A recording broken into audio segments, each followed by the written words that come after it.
نحمده ونصلي على رسوله الكريم اما بعد فاعوذ بالله من الشيطان الرجيم بسم الله الرحمن الرحيم رب اشرح لي صدري ويسر لي امري واحلل عقدة من لساني يفقهوا قولي.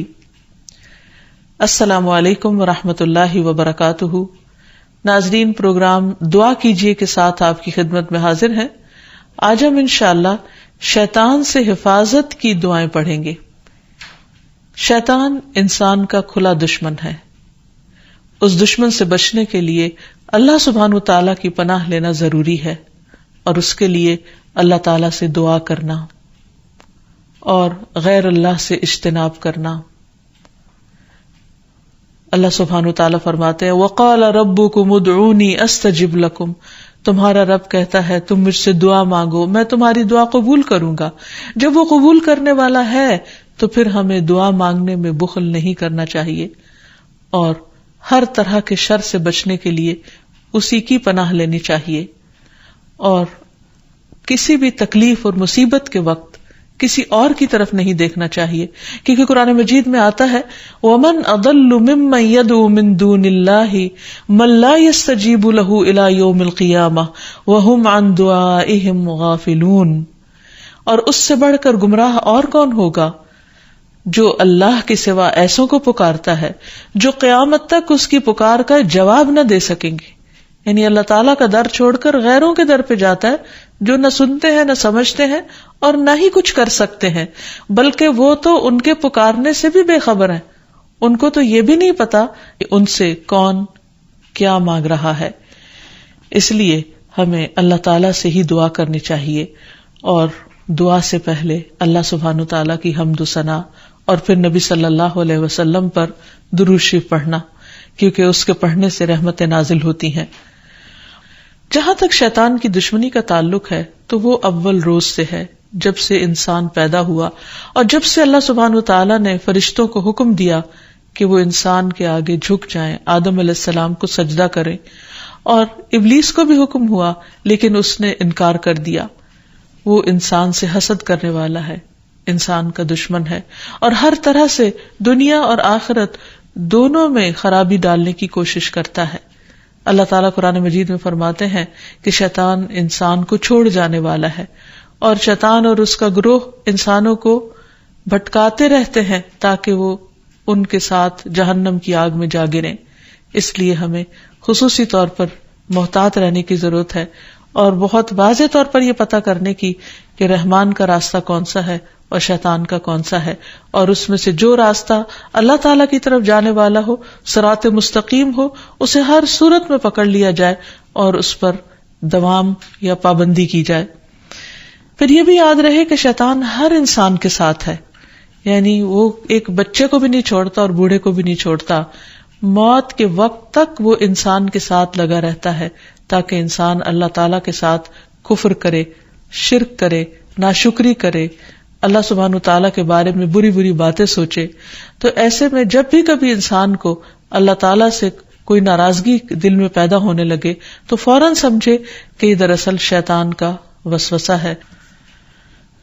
پھر یہ بھی یاد رہے کہ شیطان انسان پر مختلف طریقے سے حملے کرتا ہے. مثلاً اللہ تعالیٰ کے بارے میں شک پیدا کرنا.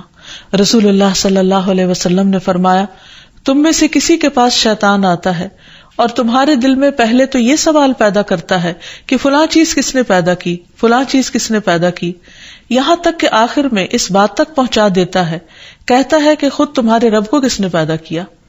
جب کسی شخص کو ایسا وسوسہ ڈالے تو اللہ سے پناہ مانگنی چاہیے اور اس شیطانی خیال کو چھوڑ دینا چاہیے. پھر اسی طرح شیطان انسان کو اللہ تعالیٰ کی اطاعت سے روکتا ہے. اس نے پہلے ہی دن یہ کہا تھا قال فبما اغویتنی لاقعدن لهم صراطک المستقیم، کہ ابلیس نے کہا کہ تو نے مجھے گمراہی میں مبتلا کیا، نعوذ باللہ، وہ اللہ تعالیٰ کو بلیم کر رہا ہے، تو اب میں بھی تیری سیدھی راہ پر گھات لگا کر بیٹھوں گا. پھر انسانوں کے آگے سے، پیچھے سے، دائیں سے، بائیں سے، غرض ہر طرف سے ان کو گھیروں گا، اور تو ان میں سے اکثریت کو شکر گزار نہ پائے گا. اور ایک حقیقت ہے کہ بہت کم لوگ ایسے ہیں جو خود کو ملنے والی نعمتوں پر شکر گزار ہوں اور خوش ہوں.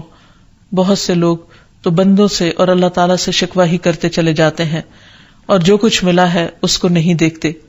پھر اسی طرح شیطان کے کاموں میں سے کام یہ ہے کہ وہ لوگوں کے دلوں میں فتنے پیدا کرتا ہے، لوگوں کے درمیان جھگڑے اور فساد پیدا کرتا ہے، خصوصاً میاں بیوی کے درمیان.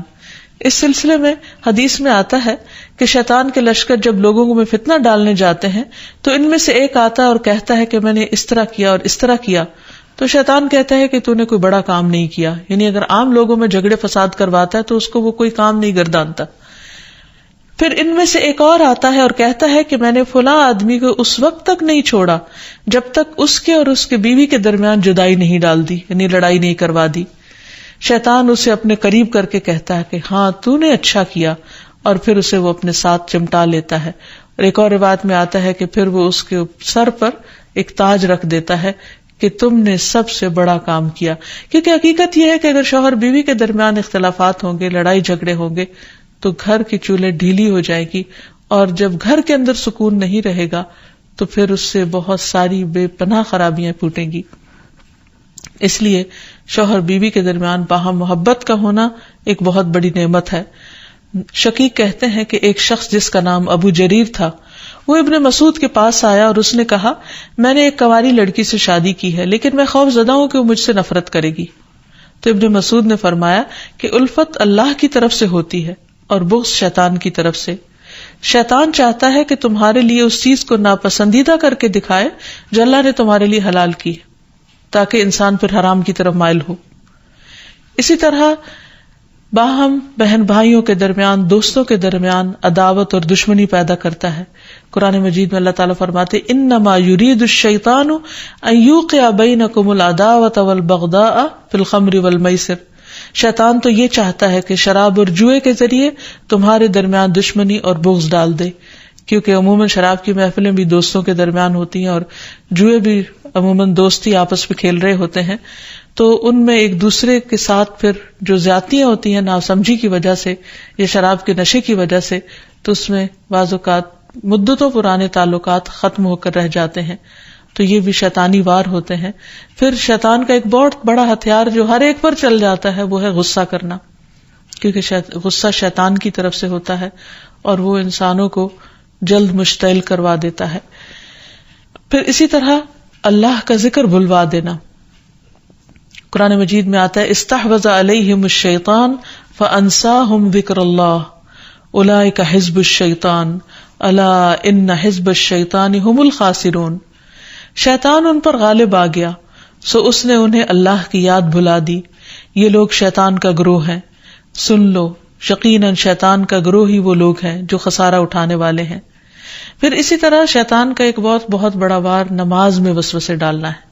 اکثر لوگ نماز کے اندر بھول جاتے ہیں اور نماز کے وسوسوں کی شکایت کرتے ہیں اور نماز میں خشوع خضوع کو سب سے مشکل کام گردانتے ہیں. حقیقت یہ ہے کہ نماز میں خشوع خضوع اور کنسنٹریشن انسان کو جنت الفردوس کا مستحق بناتا ہے، لیکن جب انسان کی نماز خشوع و خضوع سے خالی ہوتی ہے، یعنی اس میں کنسنٹریشن نہیں ہوتی، تو انسان کو یوں محسوس ہوتا ہے جیسے اس نے نماز پڑھی ہی نہ ہو. اور جب سب سے پہلا فریضہ ہی انسان کا ڈھیلا پڑ جاتا ہے یا صحیح طور پر ادا نہیں ہوتا، تو ایسی صورت میں انسان کے دل میں کبھی بھی پھر اطمینان اور سکون نہیں آتا. تو بہرحال رسول اللہ صلی اللہ علیہ وسلم نے فرمایا کہ جب نماز کے لیے اذان دی جاتی ہے تو شیطان ہوا خارج کرتا ہے اور بڑی تیزی کے ساتھ پیٹ موڑ کر بھاگتا ہے تاکہ اذان کی آواز نہ سن سکے، اور جب اذان ختم ہو جاتی ہے تو پھر واپس آ جاتا ہے. لیکن جو ہی تکبیر شروع ہوتی ہے پھر پیٹ موڑ کر بھاگ جاتا ہے. جب تکبیر بھی ختم ہو جاتی ہے تو شیطان دوبارہ آ جاتا ہے اور نمازی کے دل میں وسوسے ڈالتا ہے اور کہتا ہے فلاں بات یاد کرو، فلاں بات یاد کرو. ان باتوں کی شیطان یاد دہانی کراتا ہے جن کا اسے کبھی خیال نہ گزرا تھا.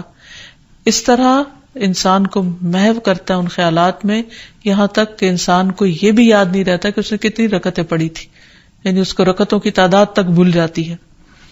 پھر نماز کے اندر ادھر ادھر اس کو بھٹکاتا رہتا ہے اور کبھی اس کی نگاہ ادھر ادھر اٹھ جاتی ہے، ذرا سے شور پر انسان کی توجہ نماز سے ہٹ جاتی ہے، اور بعض اوقات انسان پوری کی پوری نماز پڑھ جاتا ہے لیکن اس میں اللہ کی یاد نام کی کوئی چیز نہیں ہوتی، کیونکہ اللہ کی یاد سب سے پہلے انسان کے دل میں ہوتی، اور اگر دل میں ہی اللہ کی یاد نہیں تو زبان سے محض پڑھا ہوا یاد نہیں کہلا سکتا. پھر اسی طرح شیطان انسان سے برائی اور بے حیائی کے کام کرواتا ہے. قرآن مجید میں اللہ تعالیٰ فرماتے ہیں کہ انما یأمرکم بالسوء والفحشاء وان تقولوا علی اللہ ما لا تعلمون، کہ وہ تمہارا کھلا دشمن ہے، وہ تمہیں برائی اور بے حیائی کا حکم دے گا، نیز اس بات کا کہ تم اللہ کے ذمے ایسی باتیں لگا دو جن کا تمہیں خود علم نہیں. یعنی ایسی باتیں اللہ تعالیٰ کے بارے میں کہو جو لا علمی پر مبنی ہو. بہت سے لوگ اللہ کے بارے میں یا اللہ تعالیٰ کے احکامات کے بارے میں جھگڑتے ہیں بغیر یہ جانے کہ اللہ تعالیٰ نے کسی بات کا حکم کیوں دیا ہے.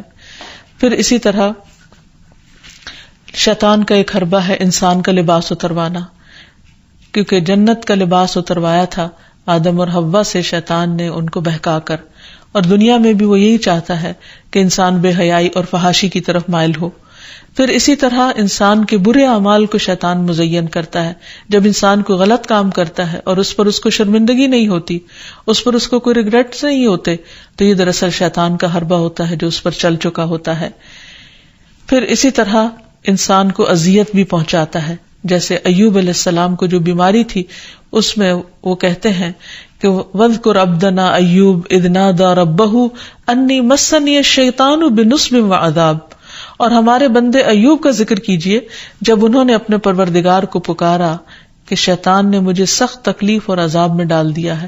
یعنی انسان جب بیمار ہوتا ہے تو اس وقت خصوصاً اس کو مایوس کرتا ہے، اللہ کی رحمت سے مایوس کرتا ہے، اور بعض اوقات اس کے دل میں ایسی باتیں ڈالتا ہے کہ جسمانی بیماری سے زیادہ انسان روحانی تکلیف میں مبتلا ہو جاتا ہے.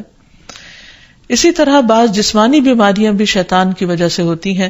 آپ صلی اللہ علیہ وسلم نے فرمایا طاعون تمہارے دشمن جنوں کی طرف سے ایک چوکا ہے اور وہ تمہارے لیے شہادت ہے. یعنی وہ آتا شیطان کی طرف سے ہے لیکن تمہارے حق میں فائدہ مند ہو جاتا ہے. اور شیطان کی یہ دشمنی انسان کے ساتھ، انسان کی پیدائش کے ساتھ ہی شروع ہو جاتی ہے. جیسا کہ ہم دیکھتے ہیں کہ نبی صلی اللہ علیہ وسلم نے فرمایا کہ جب بنی آدم پیدا ہوتا ہے تو پیدائش کے وقت شیطان اسے چھوتا ہے اور بچہ شیطان کے چھونے سے زور سے چیختا ہے، سوائے مریم اور ان کے بیٹے عیسیٰ علیہ السلام کے. اس کی وجہ مریم علیہ السلام کی والدہ کی دعا ہے کہ انی اعیذھا بک وذریتھا من الشیطان الرجیم، کہ میں اسے اور اس کی اولاد کو شیطان رجیم سے تیری پناہ میں دیتی ہوں. اور پھر شیطان تو اپنے کام کرتا ہے لیکن انسان کو اس کے حملوں سے بچنے کی تدابیر اختیار کرنی چاہیے جو قرآن و سنت میں ہمیں بہت اچھی طرح بتا دی گئی ہیں. سب سے پہلی بات تو یہ ہے کہ اللہ سبحانہ و تعالیٰ پر بھرپور ایمان اور توکل ہونا چاہیے، کیونکہ اللہ تعالیٰ کا وعدہ ہے کہ جو لوگ ایمان لائیں گے اور اپنے رب پر توکل کریں گے شیطان ان کا کچھ بھی نہیں بگاڑ سکے گا. انما لیس لہ سلطان علی الذین آمنوا وعلی ربہم یتوکلون. پھر اسی طرح اللہ تعالیٰ کے لیے اخلاص برتنا، ہر کام صرف اللہ کے لیے کرنا، اپنے آپ کو شرک سے بچانا. تو جو شخص ایسا طریقہ اختیار کرے گا شیطان کا اس پر بھی زور نہیں چلے گا. پھر ہر معاملے میں قرآن و سنت کی پیروی کرنا.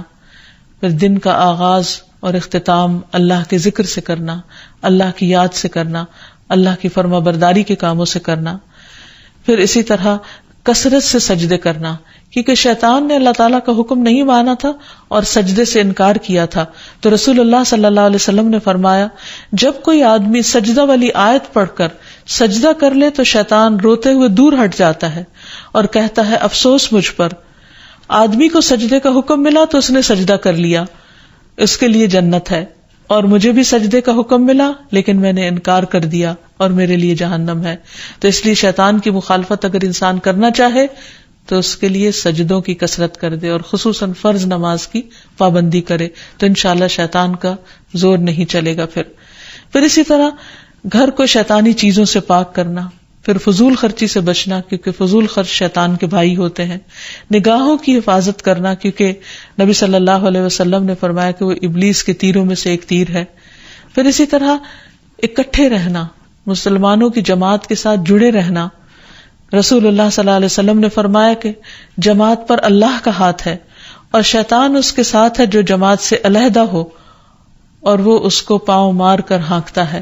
یعنی جو شخص اچھے لوگوں کے ساتھ ملتا جلتا نہیں، ان کی مجلس میں نہیں بیٹھتا، ایک دوسرے کو وتواصوا بالحق وتواصوا بالصبر نہیں کرتا، وہ پھر شیطان کے وسوسوں اور چالوں کا شکار ہو جاتا ہے۔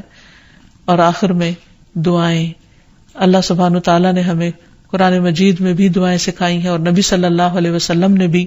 اس میں سے پہلی دعا ہے رب اعوذ بک من ہمزات الشیاطین واعوذ بک رب ان یحضرون، اے میرے رب میں شیطان کی اکساہٹوں سے تیری پناہ مانگتا ہوں، اور اس بات سے بھی تیری پناہ مانگتا ہوں کہ وہ میرے پاس آئیں۔ پھر تعوذ پڑھنا، یعنی اعوذ باللہ من الشیطان الرجیم من ہمزہ ونفخہ ونفثہ، میں اللہ کی پناہ چاہتا ہوں شیطان مردود سے کہ مجھ پر کوئی جنون کا اثر ڈالے یا مجھے تکبر پر آمادہ کرے یا شعر و شاعری کی طرف لائے، یعنی جو غلط قسم کی ہے۔ پھر قرآن مجید پڑھنے سے پہلے اعوذ باللہ من الشیطان الرجیم پڑھنا، پھر اسی طرح برا خواب دیکھنے پر تعوذ پڑھنا۔ رسول اللہ صلی اللہ علیہ وسلم نے فرمایا نیک خواب اللہ کی طرف سے اور برے خواب شیطان کی طرف سے ہوتے ہیں، بس جو ایسا خواب دیکھے جس میں کوئی ناگوار چیز ہو تو بائیں طرف تھوک دے اور شیطان سے اللہ کی پناہ مانگے، ایسا کرنے سے وہ خواب اس کو کوئی نقصان نہیں دے گا اور کسی کو یہ خواب نہ بتایا جائے۔ پھر اسی طرح صبح و شام کی دعائیں پڑھے، جس میں خصوصی طور پر شیطان کے شر اور شرک سے بچنے کی دعا ہے۔ اللہم فاطر السماوات والارض عالم الغیب والشہادہ رب کل شیء وملیکہ اشہد ان لا الہ الا انت اعوذ بک من شر نفسی وشر الشیطان وشرکہ، اے اللہ آسمانوں اور زمین کے پیدا کرنے والے، پوشیدہ اور موجود ہر چیز کے جاننے والے، ہر چیز کے پالنہار اور اس کے مالک، میں گواہی دیتا ہوں کہ تیرے سوا کوئی معبود برحق نہیں، میں تیری ذات کے ذریعے اپنے نفس کے شر سے اور شیطان کے شر سے اور اس کے شرک سے پناہ مانگتا ہوں۔ آپ نے فرمایا جب صبح کرو اور جب شام کرو اور جب اپنے بستر پر آؤ تو اس دعا کو پڑھ لیا کرو۔ اسی طرح سب کام بسم اللہ پڑھ کر کرنا، کیونکہ انسان جب بسم اللہ پڑھتا ہے تو اللہ کا نام لیتے ہی شیطان دور بھاگ جاتا ہے۔ مثلا گھر سے نکلتے وقت بسم اللہ توکلت علی اللہ، سواری پر بیٹھتے ہوئے بسم اللہ پڑھنا۔ پھر اسی طرح آیت الکرسی پڑھنے سے شیطان سے حفاظت رہتی ہے۔ پھر صبح و شام کے اذکار میں لا الہ الا اللہ وحدہ لا شریک لہ لہ الملک ولہ الحمد وہو علی کل شیء قدیر، یہ 100 بار پڑھنا، اگر 100 بار نہیں تو کم از کم 10 بار انسان ضرور پڑھ لے۔ پھر اسی طرح لا الہ الا اللہ وحدہ لا شریک لہ لہ الملک ولہ الحمد یحیی ویمیت وہو علی کل شیء قدیر، جو شخص مغرب کے بعد 10 بار پڑھے گا اللہ تعالیٰ اس کی حفاظت کے لیے اسلحہ بردار فرشتے مقرر کر دیں گے جو اس کی صبح تک شیطان سے حفاظت کریں گے۔ تو اس لیے ہمیں بھی ان اذکار اور دعاؤں کا اہتمام کرنا چاہیے۔ اگر زبانی یاد نہ ہو تو دیکھ کر بھی پڑھے جا سکتے ہیں، لیکن حقیقت یہ ہے کہ اللہ کا ذکر ایک مضبوط قلعہ ہے جس میں انسان پناہ لیتا ہے ہر قسم کے شر سے بچنے کے لیے، خصوصاً شیطان کے شر سے۔ تو اللہ تعالی ہم سب کو اس سے محفوظ رکھے۔ وآخر دعوانا ان الحمد للہ رب العالمین۔